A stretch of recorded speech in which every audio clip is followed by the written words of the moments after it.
जय श्री कृष्णा। राधे राधे।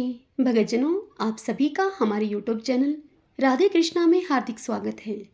आज मैं आप सभी के समक्ष मार्गशीर्ष के कृष्ण पक्ष में पड़ने वाली गणेश चतुर्थी व्रत की कथा को लेकर आई हूँ और इसी के साथ आपको इस व्रत की पूजा विधि भी बताऊंगी। तो आइए वीडियो को शुरू करते हैं। भगतजनों, मेरी आपसे एक छोटी सी रिक्वेस्ट है, यदि आपके लिए यह वीडियो उपयोगी रहे तो इस वीडियो को आप अवश्य ही लाइक करें और कमेंट बॉक्स में गणेश भगवान की जय लिखिएगा। आइए गणेश चतुर्थी व्रत की कथा को सुनते हैं। सर्वप्रथम भगवान गणेश की स्तुति करते हुए सब बोलिए, ओम गंगणपते नमः, सिरि सिद्धि विनायक नमो नमः, अष्ट विनायक नमो नमः, गणपति बप्पा मोरिया। ओम श्री गणेशाय नमो नमः। एक समय पार्वती जी ने गणेश जी से पूछा कि अघन मास की कृष्ण चतुर्थी को किस गणेश जी की पूजा और किस ढंग से करनी चाहिए। तब गणेश जी ने उन्हें उत्तर दिया और कहा कि हे हिमालय नंदनी, अघन में पूर्वोक्त रीति से गजानन नामक गणेश जी की पूजा करनी चाहिए। पूजन के बाद अर्घ्य देना चाहिए।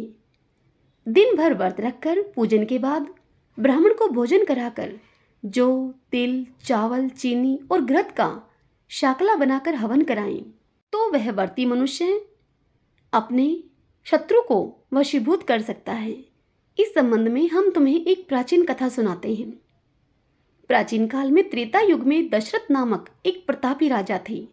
उस राजा को अखेट अत्यधिक प्रिय था। एक बार अनजाने में ही उन्होंने एक श्रवण कुमार नामक ब्राह्मण का आखेट में वध कर दिया। उस ब्राह्मण के अंधे माँ बाप ने राजा को श्राप दिया कि जिस प्रकार हम लोग पुत्र शोक में मर रहे हैं, उसी भांति तुम्हारा भी पुत्र शोक में मरण होगा। इससे राजा को बड़ी ही चिंता हुई। उन्होंने पुत्रेष्टि यज्ञ करवाया। फलस्वरूप जगदीश्वर ने राम रूप में अवतार लिया। भगवती लक्ष्मी जी जानकी के रूप में अवतीर्ण हुई। पिता की आज्ञा प्राप्त करके भगवान राम सीता और लक्ष्मण के सहित वन को गए, जहां उन्होंने खरदूषण आदि अनेक राक्षस और राक्षसियों का वध किया। इससे क्रोधित होकर रावण ने सीता जी का अपहरण कर लिया। सीता जी की खोज में भगवान राम ने पंचवटी का त्याग कर दिया और ऋषियमूक पर्वत पर पहुंचकर सुग्रीव के साथ उन्होंने मैत्री की। पश्चात सीता जी की खोज में हनुमान आदि वानर तत्पर हुए। ढूंढते ढूंढते वानरों ने गिद्धराज संपाति को देखा। संपाति ने भी उन वानरों को देखा और उनसे पूछा कि तुम कौन हो, इस वन में कैसे आए हो, तुम्हें किसने भेजा है यहाँ पर तुम्हारा आना किस प्रकार हुआ है। संपाति की इस बात को सुनकर वानरों ने संपाति से कहा कि भगवान विष्णु के अवतार दशरथ नंदन राम जी सीता और लक्ष्मण जी के साथ दंडक वन में आए हैं, तो वहां पर उनकी पत्नी सीता जी का अपहरण कर लिया गया है। हे मित्र, इस बात को हम लोग नहीं जानते कि सीता कहाँ है। उन वानरों की यह बात सुनकर संपाति ने उनसे कहा कि तुम सब श्री रामचंद्र जी के सेवक होने के नाते हमारे भी मित्र हो। जानकी जी का जिसने हरण किया है और वह जिस स्थान पर है वह स्थान मुझे मालूम है। सीता जी के लिए मेरा छोटा भाई जटायु अपने प्राण तक गवा चुका है। यहाँ से थोड़ी ही दूर पर समुद्र है और समुद्र के उस पार राक्षस नगरी है। वहाँ अशोक के पेड़ के नीचे माता सीता जी बैठी हुई हैं। रावण के द्वारा अपहरित सीता जी अभी भी मुझे दिखाई दे रही हैं। हे वानरों, मैं आप सबसे यह सत्य सत्य कह रहा हूँ कि हनुमान जी अत्यंत ही पराक्रमशाली हैं, अतः उन्हें वहां जाना चाहिए। केवल हनुमान जी ही अपने पराक्रम से इस समुद्र को लांघ सकते हैं, अन्य कोई भी इस कार्य को करने में समर्थ नहीं है।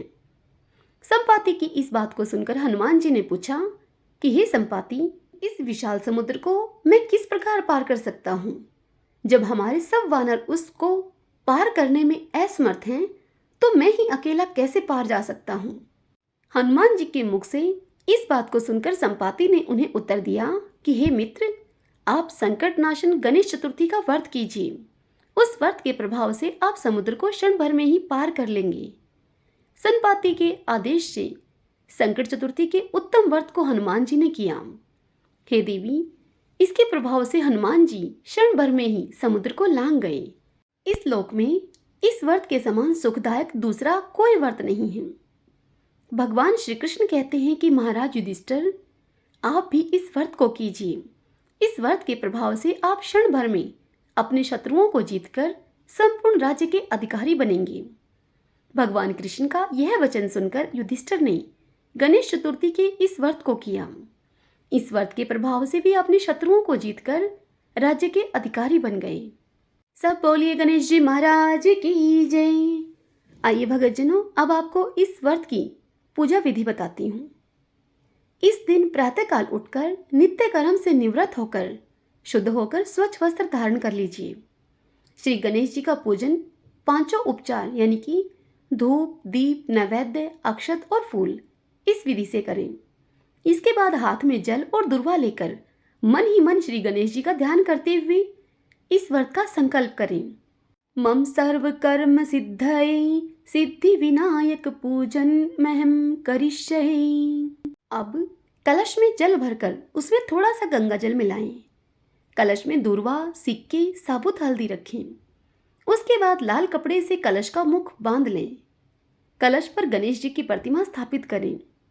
पूरे दिन श्री गणेश जी के मंत्र का सत्वन करें। संध्या को दोबारा स्नान करके शुद्ध हो जाएं। श्री गणेश जी के सामने सभी पूजन सामग्री के साथ बैठ जाएं। विधि विधान से गणेश जी का पूजन करें। वस्त्र अर्पित करें। नैवेद्य के रूप में 10 लड्डू अर्पित करें। चंद्रमा के उदय होने पर चंद्रमा की पूजा करके अर्घ्य अर्पण करें। उसके बाद गणेश चतुर्थी की इस कथा को सुने अथवा पढ़ें। जो चावल, चीनी, तिल व घी से हवन करें। तत्पश्चात गणेश जी की आरती करें। 5 लड्डू प्रसाद के रूप में बांट दें और शेष 5 लड्डू अगले दिन ब्राह्मण को दान में दे दें। इस प्रकार इस व्रत की पूजा करें। आशा करती हूँ कि आपको यह जानकारी पसंद आई होगी। जय श्री कृष्णा। राधे राधे।